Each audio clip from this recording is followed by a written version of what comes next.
Right, we should hopefully be live.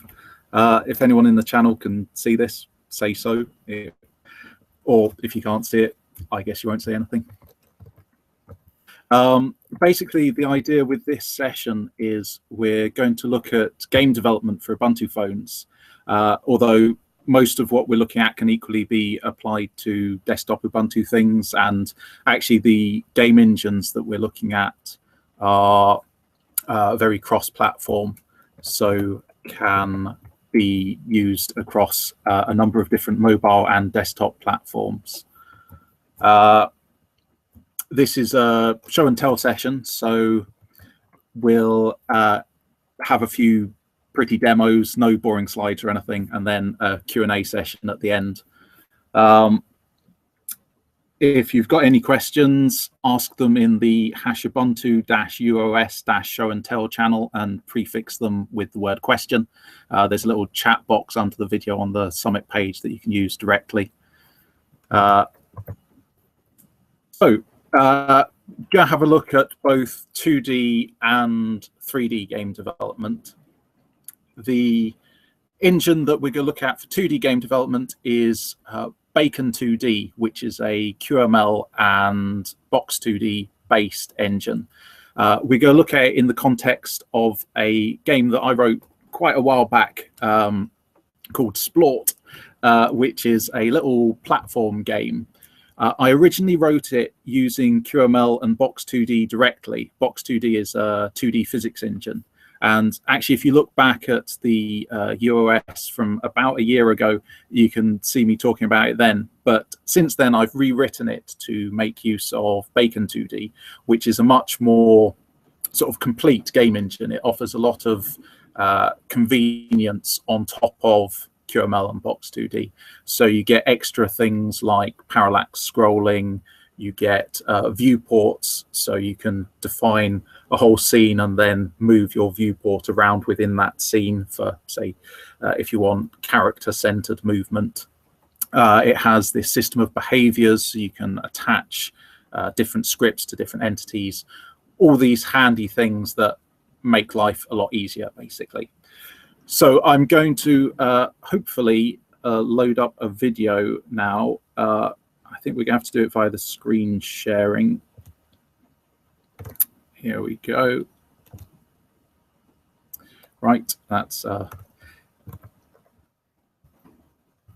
let's see. Okay, this is hopefully the right video. Yeah, here we go. So this is quite a simple game where you have little left and right arrows that allow you to move left and right. You can jump over things with the little up arrow. This, I think when I was fiddling with this, I had the gravity set quite low. But one interesting feature that we've added here is the ability to basically turn yourself into a little ball and then use the phone's accelerometers to modify the world's gravity so you roll around. So in this example, the exit is on the ceiling, so you have to turn your phone upside down to get to it. Now, everything that you're seeing on the screen is basically just QML elements, each containing, say, an image or a sprite, and they're backed by these Bacon 2D entities, which contain all of the physics. So in a minute, we'll take a look at a few little code examples so you can see how simple it is. But yeah, with a fairly minimal amount of code, you can implement all of the game mechanics that you see here. And then, well, the main time-consuming thing then is adding a lot of levels, which I never got around to, which is why it's still not in the store. So if we have a look at a few code examples, hopefully the font here is big enough for them to be vaguely obvious. This is the grass element. So you'd have seen along the bottom of the levels just a row of little grass tiles. All we have is an entity, which is a Bacon 2D component, which has some of the normal QML properties like width and height. We also have the body type, which can be either static or dynamic. So in this case, it's a static thing, so it always sits in the same place. But with a dynamic object, it gets interacted with by the physics engine, so it falls under gravity, it can be pushed around, all that sort of thing. We have the fixtures, which define the way in which the collision system and the physics system interact. So in this case, we've just got a box basically defining the collision for this object, since they're basically just squares. And then we have an image so you can actually see something. Now, for the levels in this game, I've actually just written each one as its own little QML file. So, for example, you want to place the exit, you just specify its location. You can make use of handy QML features like repeaters. So for the grass, because we want a row of them all the way along the bottom, we just have a repeater that does that automatically for us. And we can position the player and some walls around the edge of it, and that's an entire level. The player object is much like the grass object. It's an entity, but we have a few more advanced features made use of here. It's a dynamic body, so it can move around, it can get collided with by things, and have different forces imparted on it. So, for example, when we want the player to run left or right, we're actually just applying a physical impulse to them in the physics engine and allowing that to determine how they move. We actually also tie the animation to the linear velocity of the entity, so his little legs move faster as you run faster across the screen. Again, all fairly simple stuff, and I think actually some of this could be simplified further, as this was a conversion from a pure QML Box 2D game. It's not making use of everything that Bacon 2D offers, so this could be perhaps easier implemented as a sprite animation, which Bacon 2D implements. And then the last little interesting thing is in the controls. For most of the controls, we're just basically implementing images containing mouse areas. When you click on them, it runs the player's left or right functions. But for the transformation into a sphere, we're making use of the Qt Sensors package, which provides access to the accelerometer, and then modifying the world's gravity. So as you tilt the phone, the gravity changes and the player gets moved around. So that is a very brief, high-level overview of creating a 2D game using Bacon 2D. I'm not going to go into great detail as to the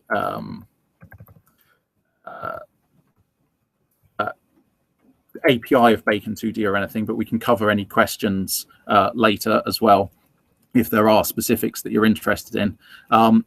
I'm now going to give a quick demo of 3D game development for Ubuntu Touch using a game engine called PlayCanvas, which is an open source WebGL-based engine that we can load up here.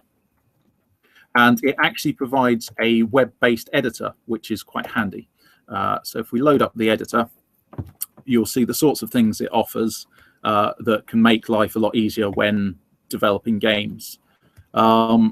As you saw from the Bacon 2D example, I was just defining all of my levels as QML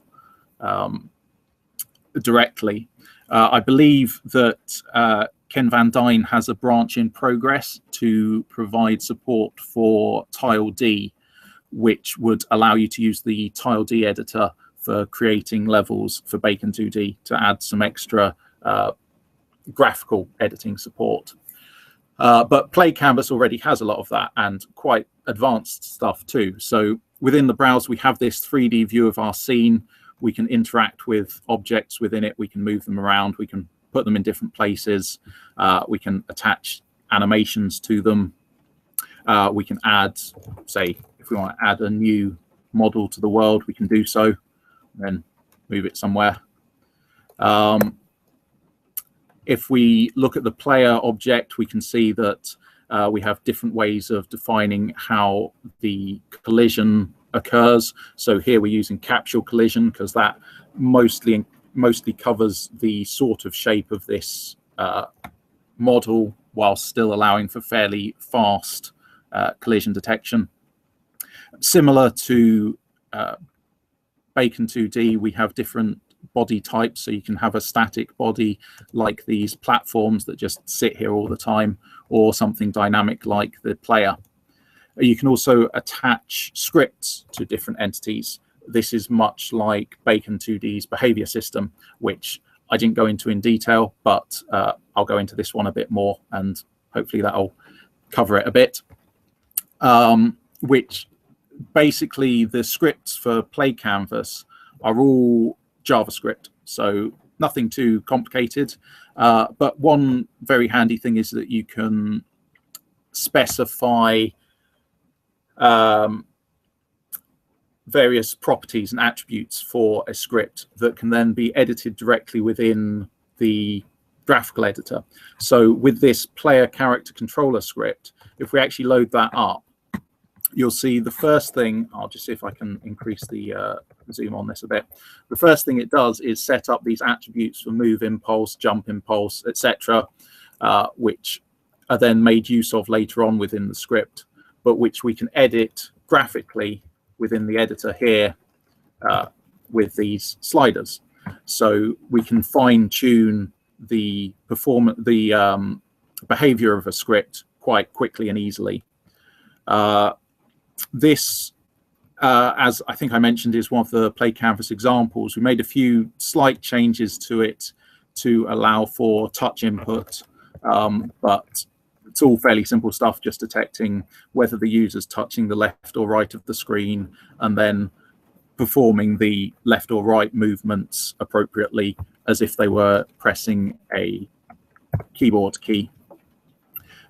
Quite a handy thing with this editor is that you can preview your game directly within your browser. Since it's all WebGL based, it all runs as it would normally. So you can play around with your runny, jumpy robot man. But once you're happy with your game and you want to play it on your phone, you can get PlayCanvas to provide you with a zip file containing all of your assets, your source, the game engine itself, which we'll just do here. And I've created a quick script that can automatically take one of these zip files and turn it into a click package. So if we take a very quick look at that, and we'll have a look at questions at the end, because I just realized there was a whole pile of them, but yeah, we're nearing the end of the demos bit. So the PlayCanvas script basically just takes a few different parameters to specify, for example, the location of your zip file, the app ID for your game, the version of the click file, the name of the app, so we'll call this platform demo, the maintainer details, so that'll be your own contact details, a description, and you can also lock the orientation. So in this case, it makes most sense to be in landscape, and provide an icon for your game, which I think I have on there. And that will just automatically generate all of the metadata you need for a click package, run the click tools on it, and you're left with a click package that you can install directly on your phone or upload to the store. And I'll just hopefully be able to play a video of that game running on an MX4, which we have here. So this is running directly from a click package that has been automatically generated just based on one of those zip files.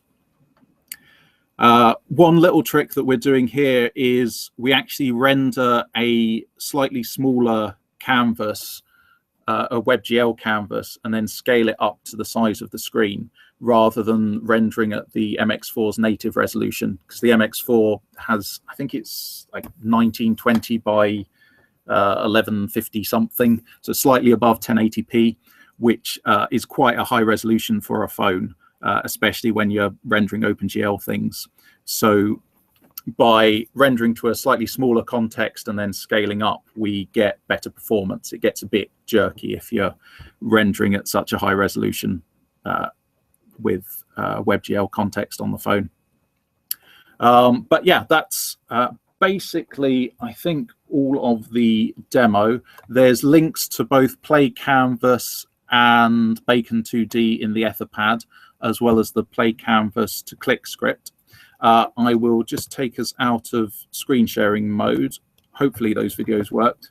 And we can have a look at any questions that there are. Let's see what we have here. Right, so question from Cucumber is, how is the QML performance on Ubuntu phones? And is QML really meant for making games?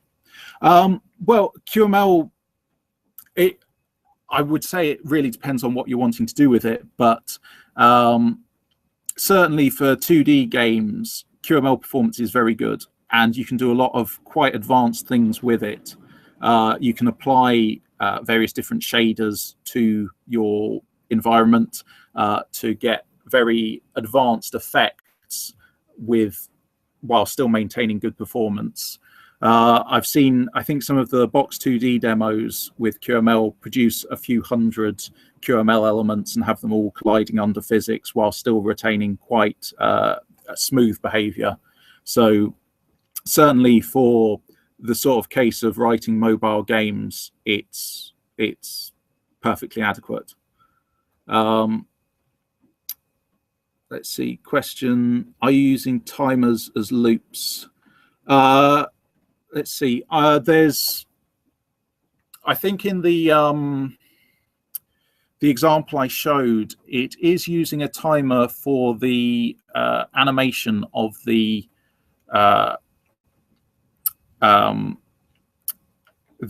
player character's legs as he's running.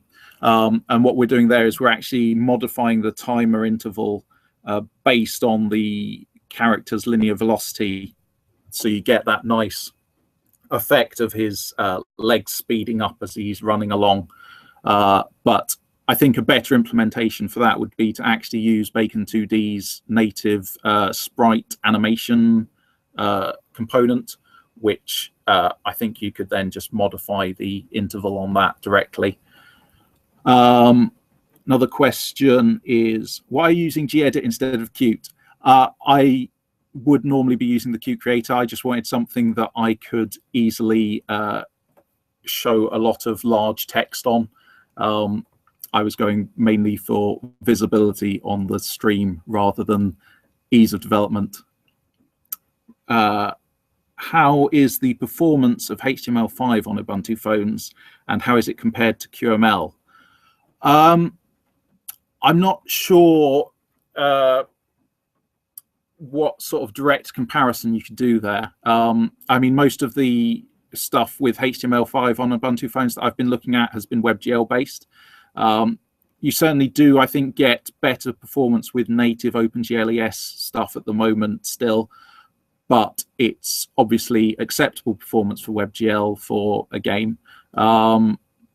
In terms of the sorts of things that QML is better disposed towards, like displaying lots of images that you can rotate and move around and things for a 2D game, I would expect QML performance to be better, but I, couldn't offer any actual promises there. That's just a gut feeling.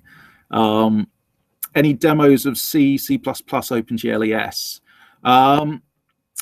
I don't have any prepared, but if you look in the Click store, there is a port of the, what's it called now?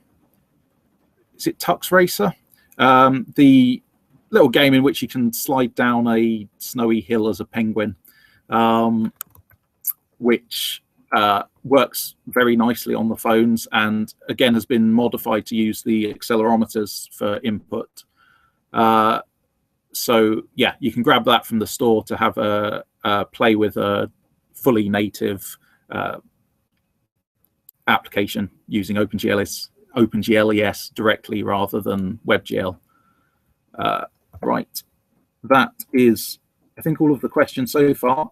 So Tux Racer, yes. If there's any other questions, feel free to ask them. Otherwise, we can wrap up.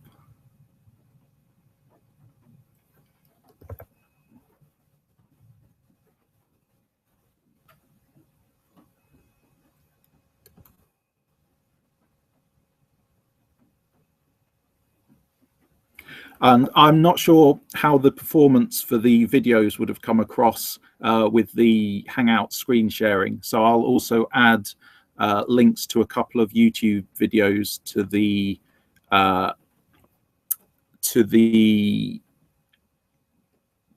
Etherpad on the side, so you can see them more directly as well. Had another question in any experience with Liquid Fun. I think I've vaguely looked at it.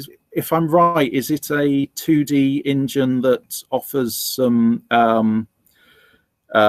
more than just rigid body dynamics, basically? But yeah, I haven't really played with it in any detail, so couldn't speak to its usefulness. Okay, well, just give a few more seconds in case there's any other questions, as I know the feed's a bit ahead of the actual chat. Yes, Liquid Fun's a fork of Box 2D with liquids added. So yeah.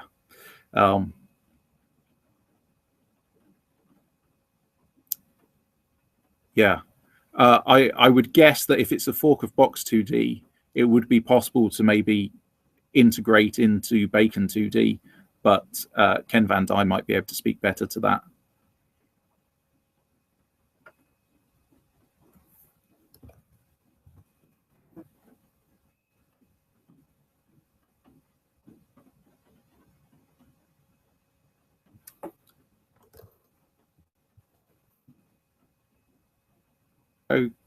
Okay, so I think we're out of questions.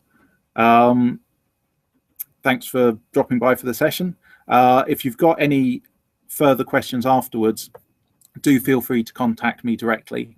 I'm Elio on all of the normal Ubuntu app development channels, the Ubuntu Touch channel, that's ELLEO, or you can email me or whatever you like, basically, and I'll happily help you with any questions you have with specifics about game development on Ubuntu Touch. And yeah, I think that's everything. Great.